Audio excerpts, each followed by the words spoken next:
नाज़रीन, कल हैदराबाद किंग्समैन ने इस्लामाबाद यूनाइटेड ਨੂੰ 6 ਵਿਕਟਾਂ ਤੋਂ शिकस्त देती। ਤੁਹਾਨੂੰ पता है मुसलसल 4 शिकस्तां तो बाद ਹੁਣ 2 फतूहात हैदराबाद किंग्समैन ਦੇ ਨਾਂ ਰਹੀ। ਤੁਹਾਨੂੰ पता है बड़ी तनकीद ਹੁੰਦੀ ਰਹੀ ਸੀ मार्नस लबूशन ਦੀ सिलेक्शन ਉੱਤੇ कि जी ਅੱਜ तक T20 ਵਿੱਚ कोई करियर नहीं है, लेकिन ਤੁਹਾਨੂੰ पता ਜਦੋਂ तनकीद ਹੁੰਦੀ है ਪ੍ਰੈਸ਼ਰ ਆਉਂਦਾ तो फिर जो बैटर चलता है तो फिर वो किसी ने नहीं छाड़ता।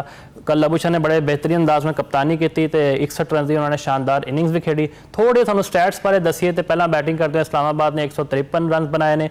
डेवान कॉनवे की गल करते हैं 45 रन बनाकर आउट हुए, तो उन्होंने जो ओपनर से समीर मिनहास वो 22 रन बना के चलते बने ने। तो नाल असी गल करिए इत्थे मार्क चैपमन की, टैक्नीकली बहुत सॉलिड बैटर ने, जो भी इन्हें जरूरत पैंती है मिडल ऑर्डर में आकर परफॉर्म करते हैं, तो उन्होंने 42 रन बनाए। 153 की असी गल करिए फाइटिंग टोटल जरूर सीगा। नाल असी हैदराबाद किंग्समैन के एक बॉलर की गल करते हैं, उनका नाम है आसिफ महमूद। तुहानू पता है कि 31 साल की उम्र में उन्होंने डेब्यू किया तो कल 4 विकटां भी अपने नाँ कीतियां। बड़े टैलेंटेड खिलाड़ी ने, बड़ी स्ट्रगल की है, तो हुण जाके उन्होंने मौका लभ्या। तो कल हैदराबाद की टीम ने स्कोर चेस किया है। मां सदाकत 30 ते मार्नस लबूशन ने 61 रन की शानदार इनिंग्स खेडी। 53 गेंदा उत्ते 115 की स्ट्राइक रेट सी, थोड़े जिहा स्लो जरूर से, लेकिन यूजफुल रनस ले अपनी टीम लई। ते कांग्रेस कहने असी जी हैदराबाद की टीम नूं, ते उम्मीद करते हैं जो जिद का तसलसल है यह बरकरार रखेंगे। साडे नाल मियां अरसलान साहब मौजूद ने। मियां साहब, कल बड़ा जबरदस्त मैच सीगा ते हुण जिहड़ा कमबैक किया है हैदराबाद किंग्समैन ने सब नूं लाजवाब करता है। तुहानूं लगदा है जिहड़ी तनकीद आउंदी पई सन कि जी सोशल मीडिया उत्ते ज़्यादा एक्टिव रहिंदे ने, इन्हां दी परफॉर्मेंसिस बहुत घट ने, वो प्रेशर जिहड़ा सीगा वो कम आ गया? जी बिल्कुल, शुक्रिया मुफाज, तुसी मैनू गल करन दा मौका दिता। अगर गल की जाए हैदराबाद किंग्समैन दी, ते हैदराबाद किंग्समैन जिहड़ा फेलियर तो बाद एक दफा उन्होंने कंसेक्टिव जिहड़ा 2 मैच उन्होंने जीते ने, और उनदे विच बेहतरीन उन्होंने परफॉर्मेंस का मुजाहरा किया है, और बॉलिंग भी उन्होंने अच्छी की और बैटिंग भी उन्होंने 18वें ओवर दे विच ही अपना जिहड़ा टारगेट है चेज कर लिया।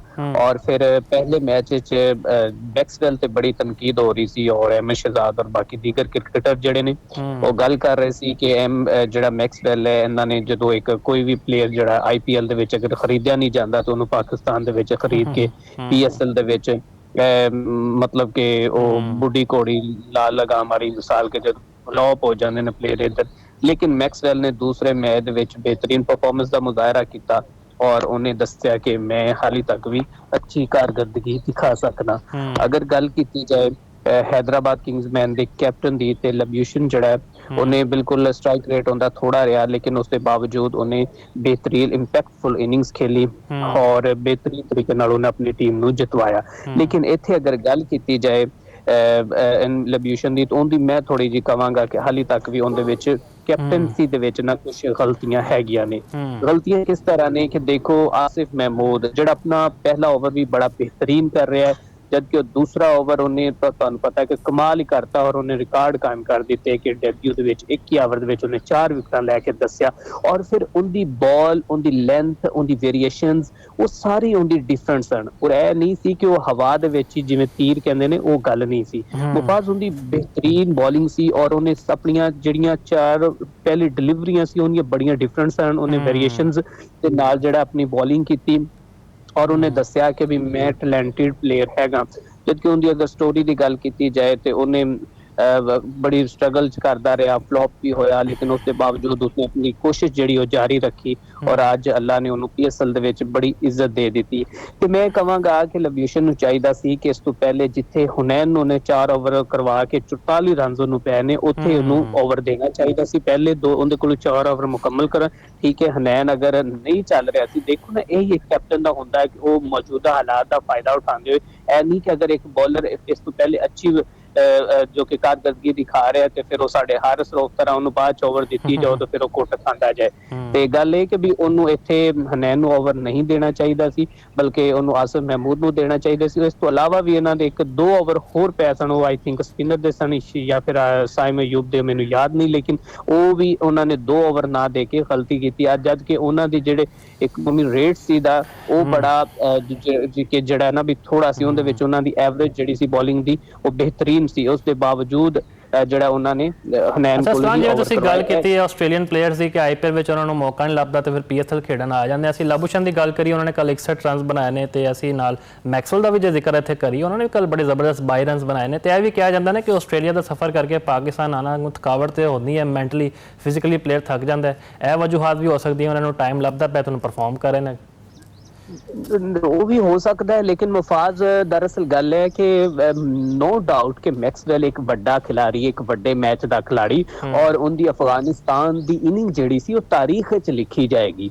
ਔਰ ਅਸੀਂ ਆਉਣ ਵਾਲੇ ਦੌਰ ਦੇ ਵਿੱਚ ਜਿਹੜੇ ਕ੍ਰਿਕਟਰ ਨੇ, ਜਿਹੜੇ ਸਪੋਰਟਸ ਐਨਾਲਿਸਟ ਨੇ, ਖੇਲਾਂ ਦੇ ਨਾਲ ਮੁਹੱਬਤ ਕਰਨ ਵਾਲੇ, ਕ੍ਰਿਕਟ ਨੂੰ ਮੁਹੱਬਤ ਕਰਨ ਵਾਲੇ ਲੋਕਾਂ ਨੂੰ ਦੱਸਾਂਗੇ ਕਿ ਵੀ ਜਿੱਥੇ ਆਸਟ੍ਰੇਲੀਆ ਜਿਹੜਾ ਉਹ ਵਰਲਡ ਕੱਪ ਦੇ ਵਿੱਚ ਮੁਕੰਮਲ ਤੌਰ ਤੇ ਹਾਰ ਗਿਆ ਸੀ, ਤੇ ਉੱਥੇ ਆ ਕੇ ਫਿਰ ਇੱਕ ਬੁੱਢੇ ਸ਼ੇਰ ਨੇ, ਇੱਕ ਜ਼ਖਮੀ ਸ਼ੇਰ ਨੇ ਐਸਾ ਸ਼ਿਕਾਰ ਕੀਤਾ ਕਿ ਅਫਗਾਨਿਸਤਾਨ ਦੀ ਟੀਮ ਜਿਹੜੀ ਹੈਰਾਨ ਰਹਿ ਗਈ ਕਿ ਅਸੀਂ ਤਾਂ ਤਕਰੀਬਨ ਇਹਨਾਂ ਦੇ 7 ਤੋਂ 8 ਖਿਲਾੜੀ ਆਊਟ ਕਰ ਲਏ ਸੀ। ਉਹ ਇੱਕ ਉਹਦੀ ਬੜੀ ਜੋ ਕਿ ਇੱਕ ਵੰਡਰਫੁਲ ਇਨਿੰਗ ਹੁੰਦੀ ਰਹੀ ਹੈ, ਔਰ ਨੋ ਡਾਊਟ ਕਿ ਉਹਦੇ ਟੈਲੈਂਟਡ ਹੈ। ਔਰ ਪਹਿਲਾ ਉਹਦਾ ਮੈਚ ਨਹੀਂ ਠੀਕ ਰਿਹਾ ਤੇ ਅਸੀਂ ਉਹਦੇ ਤਨਕੀਦ ਵੀ ਕੀਤੀ, ਲੇਕਿਨ ਦੂਸਰਾ ਮੈਚ ਉਹਨੇ ਬਹੁਤ ਹੀ ਅੱਛਾ ਖੇਡਿਆ। ਹੁਣ ਮੈਂ ਇੱਥੇ ਗੱਲ ਕਰਨਾ ਚਾਹਾਂਗਾ, ਮੈਨੂੰ ਅਗਰ ਅੱਜ ਤੁਸੀਂ ਗੱਲ ਕਰਨ ਦਾ ਮੌਕਾ ਦਿੱਤਾ ਹੈ ਤੇ ਮੇਰਾ ਸਵਾਲ ਹੈ, ਅਗਰ ਮੇਰਾ ਇਹ ਸਵਾਲ ਜਨਾਬ ਕਿੰਗਸਮੈਨ ਦੇ ਕੈਪਟਨ ਤੱਕ ਪਹੁੰਚ ਜਾਏ, ਉਹਨਾਂ ਦੀ ਮੈਨੇਜਮੈਂਟ ਤੱਕ ਪਹੁੰਚ ਜਾਏ, ਉਹਨਾਂ ਦੇ ਕੋਚ ਤੱਕ ਪਹੁੰਚ ਜਾਏ ਕਿ ਤੁਸੀਂ ਮੁਹੰਮਦ ਅਲੀ ਦੇ ਵਿੱਚੋਂ ਕੀ ਕੱਢਣ ਲੱਗੇ ਜੇ। ਜਾਂ ਤੇ ਇੱਕ ਸਵਾਲ ਇਹ ਹੈ ਕਿ ਜਾਂ ਤੇ ਉਹਨਾਂ ਕੋਲ ਕੋਈ ਬਿਹਤਰ ਆਪਸ਼ਨ ਨਹੀਂ ਹੈ, ਇਹ ਹੋ ਸਕਦਾ ਹੈ, ਠੀਕ ਹੈ। ਅਗਰ ਉਹਨਾਂ ਕੋਲ ਬਿਹਤਰ ਆਪਸ਼ਨ ਆਸਿਫ ਮਹਿਮੂਦ ਤਰ੍ਹਾਂ ਹੋਣ ਦੇ ਬਾਵਜੂਦ ਮੁਹੰਮਦ ਅਲੀ ਇੱਕ ਸਿਰਫ ਉਹਦੀ ਸਪੀਡ 145 to 160 147 ਤੱਕ ਠੀਕ ਹੈ ਅਸੀਂ ਮੰਨਦੇ, ਲੇਕਿਨ ਉਹਦੇ ਕੋਲ ਕੋਈ ਵੇਰੀਏਸ਼ਨਸ ਨਹੀਂ, ਕੋਈ ਸਟ੍ਰੈਟਜੀ ਨਹੀਂ। ਕੱਲ ਇੱਕ ਉਹਦੀ ਹੋ ਸਕਦਾ ਉਹਦੀ ਕੋਈ ਗੁੱਡ ਲੱਕ ਹੋ ਗਈ ਔਰ ਉਹਨੇ ਆਪਣੀ ਅੱਛੀ ਬੋਲਿੰਗ ਕੀਤੀ, ਉਹਨਾਂ ਨੇ ਸ਼ਾਇਦ 1-2 ਵਿਕਟਾਂ ਵੀ ਲਈਆਂ, ਲੇਕਿਨ ਉਸ ਦੇ ਬਾਵਜੂਦ being a journalist, being a sports lover, ਮੈਂ ਇਹ ਕਹਾਂਗਾ ਕਿ ਜਿਹੜਾ ਮੁਹੰਮਦ ਅਲੀ ਹੈ ਉਹ ਇੱਕ ਫਲॉप ਬੋਲਰ ਹੈ।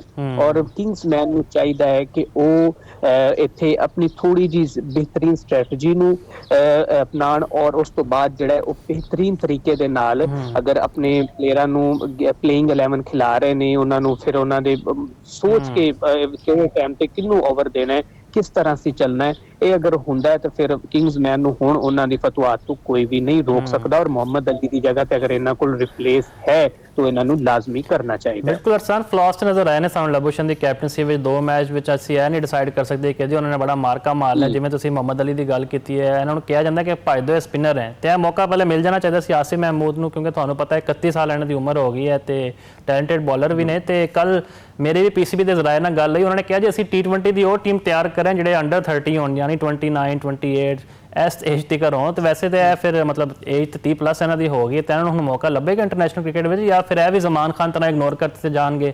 ਸਾਡੇ ਕੋਲ 2 ਹੀ ਬੋਲਰ ਰਹਿ ਗਏ ਨੇ, ਹਾਰਿਸ ਰਾਊਫ ਤੇ ਸ਼ਾਹੀਨ ਅਫਰੀਦੀ, ਹੋਰ ਕੋਈ ਨਜ਼ਰ ਹੀ ਨਹੀਂ ਆਦਾ ਸਾਨੂੰ। ਸਰ ਗੱਲ ਇਹ ਹੈ ਨਾ, ਦੇਖੋ ਕਿ ਇੱਕ ਤੇ ਉਹ ਕਹਿ ਰਹੇ ਨੇ ਕਿ ਅਸੀਂ ਅੰਡਰ 13 ਦੇ ਵਿੱਚ, ਤੇ ਦੂਜਾ ਇਹ ਹੈ ਕਿ ਉਹ ਫਿਰ ਸਿਡਲ ਔਰ ਬਾਕੀ ਜਿਹੜਾ 38 40 ਸਾਲਾਂ ਦੇ ਬਾਬਿਆਂ ਨੂੰ ਵੀ PSL ਦੇ ਵਿੱਚ ਕਢਾ ਰਹੇ ਨੇ ਔਰ ਉਹ ਪਤਾ ਨਹੀਂ ਕੀ ਮੈਸੇਜ ਦੇਣਾ ਚਾਹ ਰਹੇ ਨੇ, ਉਹ ਗੱਲ ਸਮਝੋ ਬਾਹਰ ਹੈ। ਗੱਲ ਇਹ ਹੈ ਕਿ ਇੱਥੇ ਤੇ ਤੁਹਾਨੂੰ ਪਤਾ ਹੈ ਪਾਕਿਸਤਾਨ ਦੇ ਹਾਲਾਤ ਦਾ, ਜੋ ਇੱਥੇ ਪੋਲੀਟੀਸ਼ੀਅਨ ਚੱਲਦੀ ਹੈ, ਜੋ ਇੱਥੇ ਮਾਮਲਾਤ ਚੱਲਦੇ ਨੇ, ਬੜੇ ਬੜੇ ਅੱਛੇ ਪਲੇਅਰ ਜਿਹੜੇ ਨੇ ਉਹ ਸਾਨੂੰ ਸਿਰਫ ਉਹਨਾਂ ਦੇ ਅੱਛੇ ਲਿੰਕਸ ਨਾ ਹੋਣ ਦੀ ਵਜ੍ਹਾ ਤੋਂ ਉਹ ਡਿਸਟਰੋਏ ਹੁੰਦੇ ਨਜ਼ਰ ਆਉਂਦੇ ਨੇ, ਠੀਕ ਹੈ। ਤੇ ਅਸੀਂ ਇਹੀ ਕਵਾਂਗੇ ਕਿ ਅਗਰ ਆਸਿਫ ਮਹਿਮੂਦ ਇੱਕ ਮੈਚ ਤੇ ਉਹਦਾ ਫੈਸਲਾ ਨਹੀਂ ਕੀਤਾ ਜਾ ਸਕਦਾ, ਜਦਕਿ ਅਗਲੇ ਮੈਚ ਦੇ ਵਿੱਚ ਉਹ 4 ਓਵਰ ਕਰਵਾਉਂਦਾ ਹੈ। ਤੁਹਾਨੂੰ ਪਤਾ ਹੈ ਕਿ ਸਾਡੇ ਜਿਹੜੇ ਪ੍ਰੀਮੀਅਮ ਫਾਸਟ ਬੋਲਰ ਨੇ ਉਹ ਵੀ ਜਦੋਂ ਪਹਿਲੇ 1-2 ਓਵਰ ਕਰਵਾ ਲੈਣ ਤੇ ਅੱਛੇ ਨਿਕਲ ਜਾਣ ਤੇ ਫਿਰ ਉਹ ਤੇ ਉਹਨਾਂ ਦੀ ਬੱਲੇ ਬੱਲੇ, ਜੇ ਉਹਨਾਂ ਨੂੰ ਪਹਿਲੇ ਓਵਰ 'ਚ ਜਾਂ ਦੂਜੇ ਓਵਰ 'ਚ ਰਨਸ ਅਗਰ ਲੱਗ ਜਾਣ ਤਾਂ ਉਸ ਤੋਂ ਬਾਅਦ ਪ੍ਰੀਮੀਅਮ ਸਾਹਿਬ ਜਿਹੜੇ ਨੇ ਉਹ ਵੀ ਆਪਣੀ ਜਿਹੜੀ ਲਾਈਨ ਲੈਂਥ ਭੁੱਲ ਜਾਂਦੇ ਨੇ ਔਰ ਟੀ ਟਰੈਕ ਹੋ ਜਾਂਦੇ ਨੇ। ਉਸ ਤਰ੍ਹਾਂ ਆਸਿਫ ਮਹਿਮੂਦ ਦਾ ਹਾਲੇ ਤੱਕ ਤੇ 2 ਓਵਰਸ ਤੇ ਔਰ 1 ਮੈਚ ਤੇ ਅਸੀਂ ਫੈਸਲਾ ਨਹੀਂ ਕਰ ਸਕਦੇ, ਜਦਕਿ ਇਸ ਤੋਂ ਬਾਅਦ ਅੱਛੀ ਪਰਫਾਰਮੈਂਸ ਦਿਖਾਉਂਦਾ ਹੈ, ਲਾਈਨ ਐਂਡ ਲੈਂਥ ਅੱਛੀ ਹੁੰਦੀ ਹੈ ਔਰ ਅੱਛੀ ਵੇਰੀਏਸ਼ਨਸ ਨਾਲ ਬੋਲਿੰਗ ਕਰਦਾ ਹੈ, ਤਾਂ ਮੇਰੇ ਖਿਆਲ ਨਾਲ ਉਹਨੂੰ ਮੌਕਾ ਦੇਣਾ ਚਾਹੀਦਾ ਹੈ।